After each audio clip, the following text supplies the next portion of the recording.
Welcome back to the channel everyone. मैं हूं CA कविता और आज हम डिस्कस करेंगे कि किस पर्सन को कौन सी आईटीआर फाइल करनी है। देखिए, जब हम आईटीआर फाइल करने जाते हैं तो बहुत सारे फॉर्म्स हमारे सामने होते हैं और सबसे बड़ी कंफ्यूजन क्या होती है कि हमें कौन सा फॉर्म सिलेक्ट करना है, कौन सा फॉर्म हमें फाइल करना है। तो आज की इस वीडियो में हम डिटेल डिस्कशन करने वाले हैं कि आपके ऊपर कौन सा फॉर्म एप्लीकेबल होगा। देखिए, सबसे पहले हम बात करेंगे ITR-1 सहज फॉर्म की।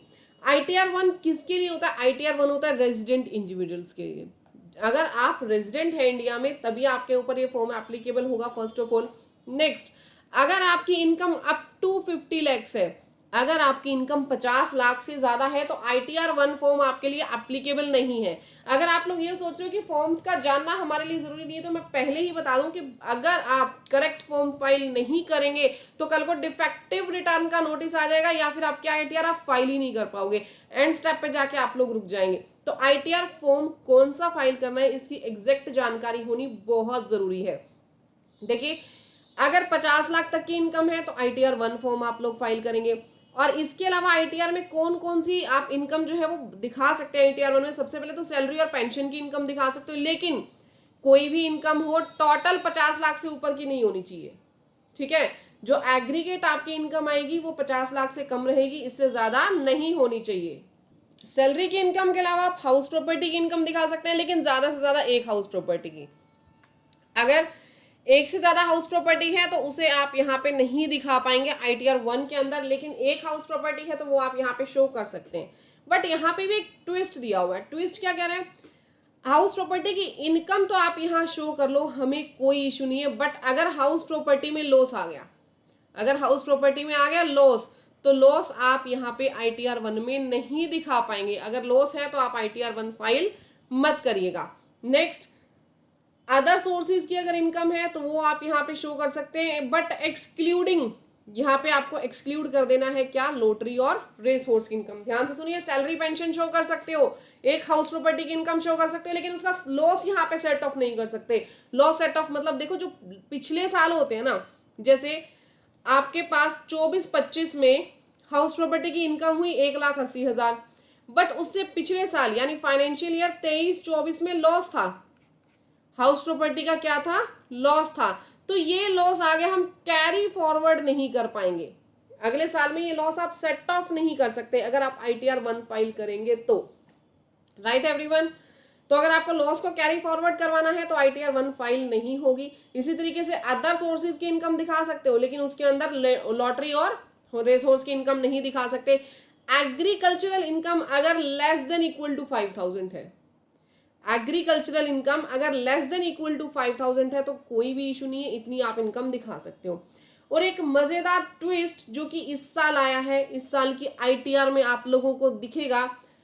अब आप लोग long term capital gain under section 112A, अगर 112A का लॉन्ग टर्म कैपिटल गेन है जो कि मात्र 1,25,000 रुपए तक का है, तो 1,25,000 तक का एग्जाम्प्ट होता है long term capital gain 112A का, तो आपको ITR-1 भरना अलाउड है। आप ITR-1 में इसको दिखा सकते हो, क्योंकि क्या होता है 2 और 3 में अगर हम जाते हैं तो बहुत लेंथी प्रोसेस होता है। तो गवर्नमेंट ने क्या किया कि छोटी छोटी इनकम सभी की है, तो इस बार डिपार्टमेंट ने क्या किया है, आप लोगों को छूट दी है कि अगर लॉन्ग टर्म कैपिटल गेन है 112A का है, ठीक है, और 1.25 लाख तक ही है, तो आप इसे ITR-1 में दिखा सकते हो। बट सभी कंडीशंस पूरी होनी चाहिए। शॉर्ट टर्म कैपिटल गेन नहीं चलेगा, लॉन्ग टर्म कैपिटल गेन हो वो भी 112A का, और 1.25 लाख तक की आपकी क्या होनी चाहिए, जो प्रॉफिट है वो होना चाहिए उसका, और ITR-1 आप यहाँ पे फाइल कर सकते हो, बट बशर्ते आप यहाँ पे लॉस को कैरी फॉरवर्ड नहीं करेंगे।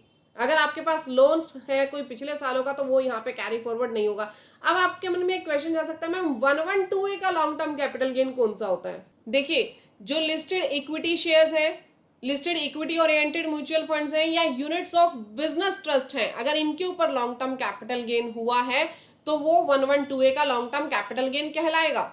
तो इसका आपने ध्यान रखना है, अगर उन्हीं का कैपिटल गेन है और लॉन्ग टर्म भी है तो आपने ITR-1 में दिखा देना है। बट ध्यान रखिए, लॉस कैरी फॉरवर्ड नहीं होगा, ना ही तो इसका लॉस कैरी फॉरवर्ड होगा, देखिए, ना ही तो 112A वाला लॉस कैरी फॉरवर्ड होगा, और ना ही हाउस प्रॉपर्टी का लॉस यहाँ पे कैरी फॉरवर्ड होगा।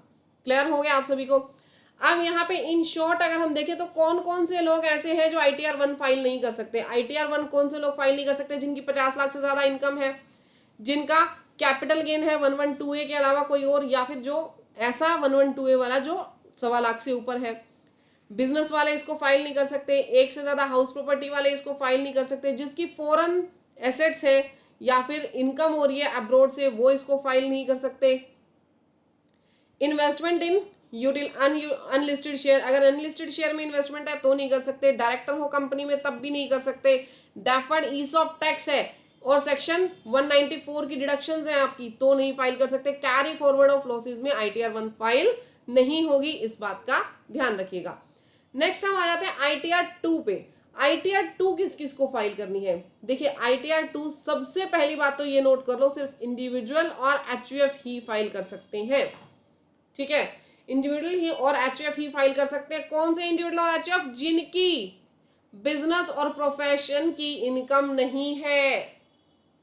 ठीक है, कौन से इंडिविजुअल और HUF? जिनकी बिजनेस और प्रोफेशन की इनकम नहीं है। अगर बिजनेस और प्रोफेशन की इनकम होगी तो क्या फाइल करेंगे? 3 या फिर 4। ठीक है, ITR 2 फाइल तो करेंगे इंडिविजुअल और HUF ही, बट वो इंडिविजुअल और HUF जिसकी ना ही तो प्रोफेशनल इनकम है ना ही तो बिजनेस इनकम है। तो मैम इनकम कौन सी होगी?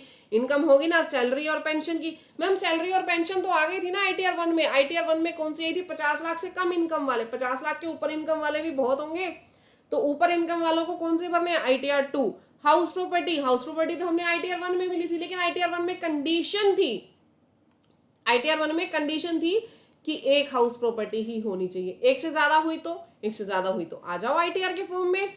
ठीक है, अदर सोर्सेज वहां लिया था बट वहां पे लॉटरी और रेसोर्स एक्सक्लूडेड थे, यहाँ पे इंक्लूडेड है। कैपिटल गेन्स, यहाँ पे कितना भी कैपिटल गेन हो कोई दिक्कत नहीं है। एग्रीकल्चरल इनकम 5,000 से ऊपर हो कोई दिक्कत नहीं है। फॉरेन इनकम या एसेट्स हो कोई दिक्कत नहीं है। डायरेक्टर हो आप किसी कंपनी में कोई दिक्कत नहीं है। क्लबिंग ऑफ इनकम हो रहा है, क्लबिंग ऑफ इनकम मतलब आपका बच्चा जो है, आपका बच्चा अर्न कर रहा है, आपका बच्चा किसी भी तरीके से कुछ पैसा अर्न कर रहा है, लेकिन उसकी जो एज है, एज 18 साल से कम है, तो उसकी जो इनकम है वो किसके अंदर क्लब कर दी जाएगी? Either one of the parent में, या तो फादर में या फिर मदर में। अगर फादर में क्लब हो गई, देखो जिसकी इनकम दोनों में से मैक्सिमम होगी उसमें हम लोग क्लब कर देते हैं। तो अगर क्लबिंग हो रही है आपके माइनर चाइल्ड की इनकम आपकी इनकम में, तो यहाँ पे भी ITR 2 फॉर्म ही जाएगा। क्लियर होगी मेरी बात? यानी जो चीज ITR 1 में हम लोग फाइल नहीं कर पा रहे थे, ऑलमोस्ट चीजें यहाँ कवर हो गई। ITR 1 में 50 लाख से ऊपर की इनकम नहीं कर पा रहे थे, यहाँ पे हमने कर दिया। एक हाउस प्रॉपर्टी दिखानी थी, यहाँ हमने ज्यादा दिखा दी। वहां लॉटरी और रेसोर्स अलाउड नहीं था, यहाँ वो भी अलाउड हो गया। कैपिटल गेन कोई भी लगाओ, एग्रीकल्चरल इनकम कितनी भी हो, ठीक है, ऑलमोस्ट चीजें आपकी यहाँ पे कवर हो गई। बट बिजनेस और प्रोफेशन ITR 2 में नहीं आएगा। क्लियर? यहाँ तक समझ में आ गया। अब बात करते हैं ITR 3 किसे फाइल करनी है। ITR 3 एक तो बिजनेस वालों को फाइल करनी है, इंडिविजुअल और HUF जिनका बिजनेस और प्रोफेशन की इनकम है। तो यहाँ पे किसको फाइल करनी है? जिसका भी प्रोप्राइटरशिप का बिजनेस हो वो ITR 3 फाइल करेगा। प्रोफेशनल जिसकी इनकम हो वो कौन फाइल करेगा? ITR 3 फाइल करेगा। लेकिन non presumptive income, presumptive income क्या होती है? देखो प्रोफेशन के अंदर 44 ADA की प्रिजम्पटिव इनकम होती है। गवर्नमेंट क्या कहती है कि अगर आपने 60 लाख कमाए, आप एक काम करो 50% इसका इनकम शो कर दो और 50% खर्चे। मैं आपसे कोई डिटेल नहीं मांगूंगा, सॉरी इस 60 की जगह हम लोग 40 कर दो। 40 यहाँ पे 40 में से आपने 50% यानी 20 लाख आपने खर्चे शो कर दिए, 20 लाख आपने इनकम शो कर दी, तो मैं आपसे कोई भी डिटेल नहीं मांगूंगा। बुक्स ऑफ अकाउंट्स आपसे नहीं मांगी जाएंगी, कुछ भी नहीं मांगा जाएगा यहाँ पे।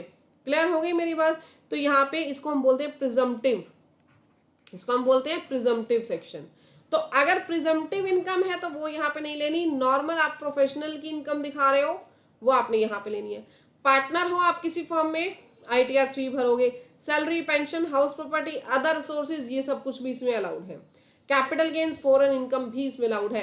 प्लस क्या हुआ? बिजनेस और प्रोफेशन की इनकम और as a partner in a firm. ठीक है। अब मैम अगर हम प्रिजम्पटिव नहीं ले रहे हैं तो आपको बुक्स ऑफ अकाउंट्स ऑडिट करवाने पड़ेंगे और मेंटेन करने पड़ेंगे। आपकी अनलिस्टेड शेयर जो है वो भी यहाँ पे आ जाएंगे, डायरेक्टर ऑफ अ कंपनी, और आप यहाँ पे लॉस भी कैरी फॉरवर्ड कर सकते हो ITR 3 में। क्लियर। अब बात करते हैं ITR 4 की। ITR 4 रेजिडेंट्स फाइल कर सकते हैं, चाहे वो इंडिविजुअल हो, HUF हो, फर्म हो, नॉन LLP हो। देखो ITR 3 के अंदर जाओ, ITR 3 में क्या लिखा हुआ था? ITR 3 में लिखा हुआ था कौन फाइल कर सकता है? इंडिविजुअल और HUF, या तो इंडिविजुअल फाइल करेगा या फिर HUF फाइल करेगा। लेकिन यहाँ पे क्या लिखा हुआ है? रेजिडेंट फाइल करेगा। रेजिडेंट फाइल करेगा, चाहे वो इंडिविजुअल हो, चाहे वो HUF हो, चाहे वो फर्म हो, चाहे वो नॉन LLP हो, भैया इनमें से कोई भी हो, बस क्या होना चाहिए? रेजिडेंट होना चाहिए। Income up to 50 lakh. 4 में सुगम में इनकम अप टू कितनी आएगी? 50 लाख। 44 AD AE ADI ये सब प्रिजम्पटिव सेक्शन है। आपने 44 AD में रिटर्न फाइल की, AE में फाइल की, ADA में फाइल की, किसी भी प्रिजम्पटिव सेक्शन में फाइल कर दो, कहां पे आ जाएगा? ITR 4 सुगम में। इसमें बाकी की जो आपकी थी salary, one house property, other sources, LTCG 1.25 lakh तक, वो सब इसके अंदर आ जाएंगी। ठीक है, लेकिन एक से ज्यादा हाउस प्रॉपर्टी यहाँ पे नहीं आएगी। Foreign income assets, directors in a company, ये लोग इसको यूज नहीं कर सकते। अनलिस्टेड शेयर्स है, डाफर्ड ईसॉप है, कैरी फॉरवर्ड ऑफ जो लॉसेस है, या फिर नॉन रेजिडेंट्स हो गए, वो इसको फाइल नहीं कर सकते हैं, ध्यान रखिएगा।